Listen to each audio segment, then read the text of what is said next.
Sources attributed to the armed groups in Syria confessed the coming of more than 1,500 foreign fighters to Syria this week via Turkey. Thousands of Americans and citizens of the Syrian community organized mass marches in solidarity with Syria in different US cities. And President Bashar of Russia asks his Minister of Defense to conduct combatant readiness tests for the Russian armed forces in the east.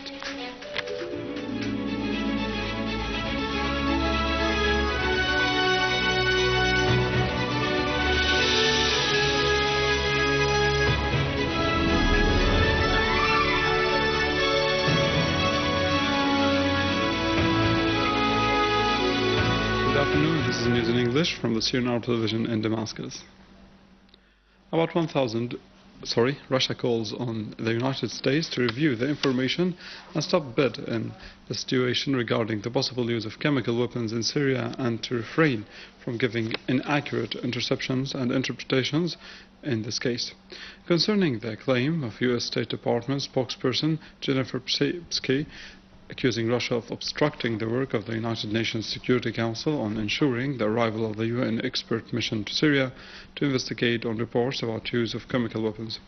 Official Russian Foreign Ministry spokesperson Alexander Yukashevich said that the US declaration represents an inaccurate interpretation about the international investigation into the use of chemical weapons in Syria, adding that we must stop now bidding on this matter and ensure reliable information, review about the possible use of chemical weapons in Syria, and coordinate between Damascus and the United Nations. Russia's permanent representative to the United Nations, Vitaly Churkin, said that his country gave the United Nations professionals, which confirms the use of the armed opposition of chemical weapons in Aleppo, affirming that Moscow exerted efforts with the Security Council to facilitate the entry of UN experts to Syria to investigate this alleged use of chemical weapons by armed groups on the 19th of March in Khan al-Assad area in Aleppo countryside. About 1,500 foreign fighters have entered Syria this week via Turkey that facilitated their entry by a prior political decision, according to statements by sources attributed to the armed terrorist groups in Syria. The statements lend more evidence to reports suggesting the involvement of Arab and foreign countries in sending terrorists to Syria. The sources told the Italian news agency ACI that some of the militants settled in Syria while fewer numbers left for Iraq. The sources pointed out that about 17,000 non-Syrian fighters are believed to be operating in Syria, adding that the bulk of Arab fighters there are of Saudi nationalities, whereas the Chechens make up the majority of the non-Arab fighters. Deputy Russian Foreign Minister Special Envoy of the President for the Middle East, Mikhail Bogdanov, said that there are hundreds of mercenaries and militants from various countries fighting in Syria within illegal armed groups. Interfax news agency quoted Bogdanov as saying in a statement that Syrian and Russian special services are exchanging information in connection with reports about 600 foreign militants fighting in Syria, including fighters coming from Russia, Europe and the United States. In our field developments, a unit of the Syrian Arab Armed Forces ambushed an armed terrorist group south of Admir city in Damascus countryside. The group had already infiltrated from the Jordanian borders. A military source said that the army killed 3 terrorists and seized the terrorists' weapons and tools. The source added that the weapons seized included P-10 shells, RPG launchers, 10 automatic rifles, a sniper rifle, and big amounts of various ammunition, masks, and sophisticated telecommunication devices, in addition to seizing the vehicles they were using.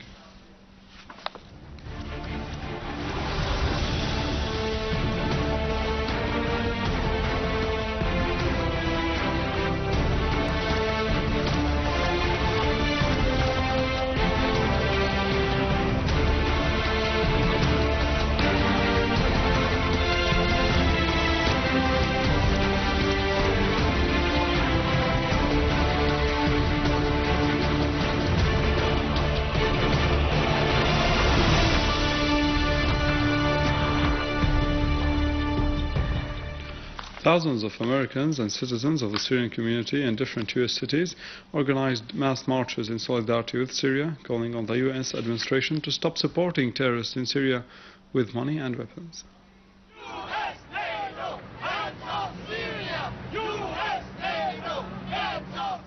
Participants in the march, which was organized at Times Square in New York upon an invitation by the Syrian American Forum and the American anti-war organizations, chanted slogans which condemned the aggression on Syria, calling for halting the war against it and raising Syrian flags and placards which call for the halt of foreign intervention in the country.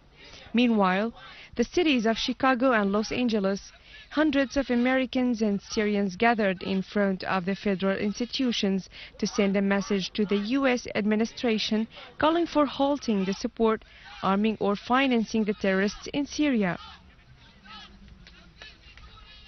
The U.S. has no right to interfere in any country, especially in Syria, because that's what's happening now, is the U.S. is interfering in Syria. They've been planning to take over Syria for a long time, years, and now they're working actively. We oppose that. Today, we have once again taken a stand with the people of Syria and against the United States policy of intervention and war. This practice by the United States is, of course, been going on for many years, but the Syrian people are the latest to suffer from it. And I'm here because I believe that Syrians should choose what kind of government they should have and that the U.S. shouldn't intervene. I don't think there's any clear indication that the opposition forces have anything positive to contribute to the Syrian society. Similar demonstrations will be organized in several American cities, including New York and Ohio, during the forthcoming days. The Austrian Die Presse newspaper affirmed that the flare-up of the armed conflict between al-Qaeda organization and the so-called Free Army militia reflects the divisions and confusion of the opposition. The Daily pointed out that the West committed grave mistakes in dealing with the crisis in Syria, especially when it allowed the funding of terrorist and Takfiri gangs, pointing out that this move threatens to destabilize the region apart from the danger of terrorist return to Europe.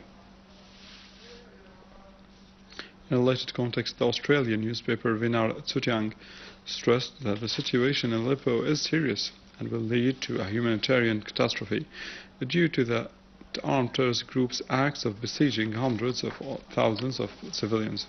The newspaper pointed out that the armed terrorist groups prevent the arrival of food, water and medicines to civilians, as the armed groups use the people as humanitarian shields and put them under house coercive. The newspaper clarified that the armed terrorist groups are ready to use all prohibited ways and weapons, including the chemical ones, to achieve their aims in attacking the Syrian Arab Army, especially after the army achieved several victories in many places.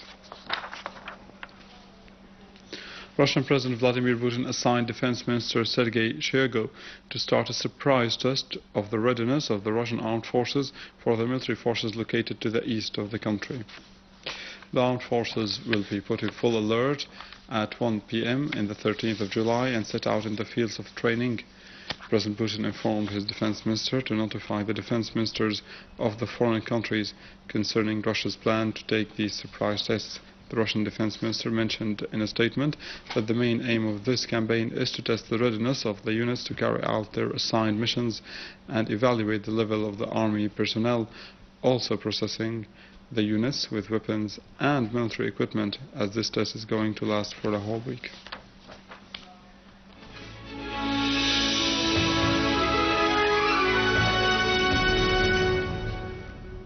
The late actor Nidal Sejari was laid to rest, accompanied by cheerful crowds who turned out to pay their last respects. More in the following.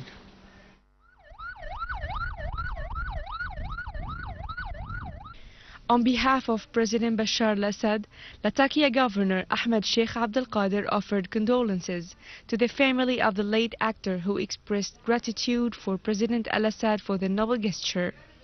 State Minister for National Reconciliation Affairs, Dr. Ali Haider, also participated in the funeral ceremony. The renowned actor passed away last Thursday after long suffering from an incurable disease. The funeral procession stopped at the National Theatre in Latakia, where friends and fans gathered for observing a last farewell ceremony.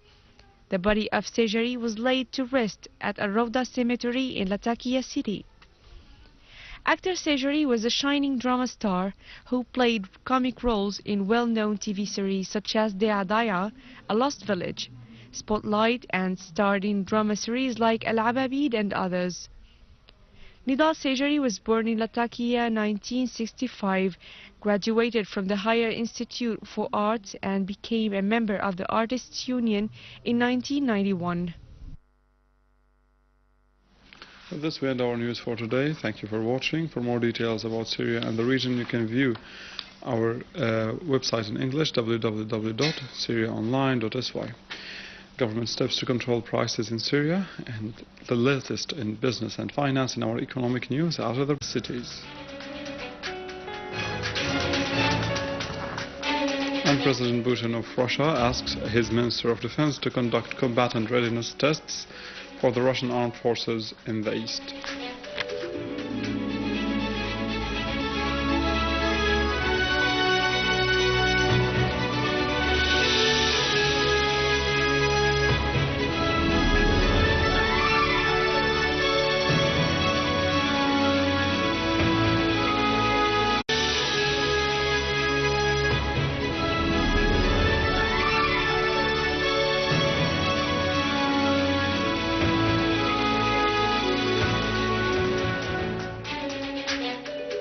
Sources attributed to the armed groups in Syria confessed the coming of more than 1,500 foreign fighters to Syria this week via Turkey.